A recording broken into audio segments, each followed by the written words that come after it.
There, I prettied up my spreadsheet just a little bit so you can see it, but there you go, 1067 for that one. All right, so let me copy all that down. Boy, that's a lot. So let's see what I can do here. Same formula as before, so let me just bring it down here. Except it was 0.03, which made 1067. 0.1 or something like that, which made this 1068. Okay, and I can copy and paste it if I needed to, but I don't need to. It came out of Excel. Now notice what happened though. If you wanted to make a smaller interval, right? You want to get a nice tight interval, very accurate. What has to happen to your sample size? The sample size and the margin of error go hand in hand. Actually, I'm going to change this here. If the margin of error did what? Decreases, right? Isn't that what happened? We lowered our margin of error from 4% to 3%. If that happens, then the sample size increases, right? If you want to be more accurate, if you want to get a nice, good, small, accurate interval, you're going to need more people. You're going to need a bigger sample. In other words, there is a direct relationship between margin of error. Oh, I'm so sorry. That's not direct. I'm a moron. It's inverse. If one's going up while the other one's going down, there it is. Inverse. Right? As the margin of error decreases, the sample size increases. That's an inverse relationship. As one goes down, the other one goes up. And of course, it would work in reverse. If the margin of error increases, then the sample size would decrease. Okay? They go hand in hand with each other. All right, what about changing our confidence level?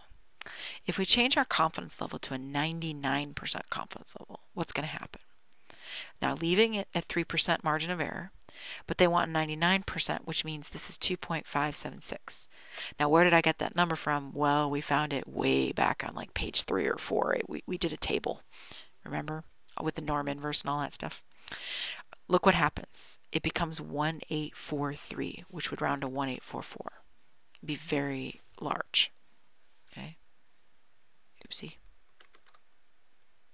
Let me paste that in here, right here. Okay, so 2.576, which would be 1844, right? I think that's what it said. There it is. So now, and again, I'm going to reverse these. I'll fix that for before I post it. So if margin of error, oh, excuse me, if confidence level, not margin of error, if confidence level does what? Well, increases, then sample size also increases, right?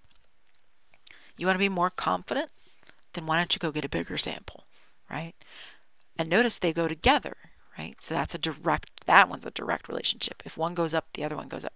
By the same token, if your confidence level goes down, you can get away with a smaller sample size, and that could go down as well, right? They go hand in hand.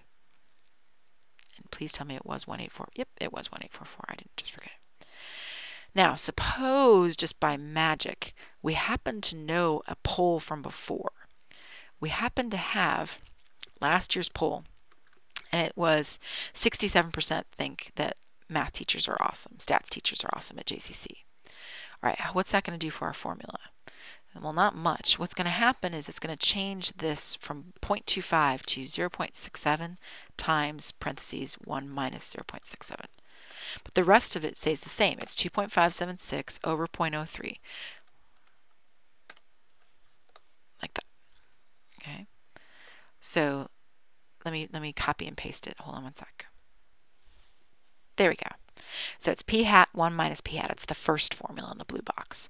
So it's 0.67, 1 minus 0.67, and according to Excel, that's 1631. Notice, by the way, that that's a smaller number than it was when we had no clue. When you have no clue, you got to go get more people. But if you have some idea, you can generally get away with less.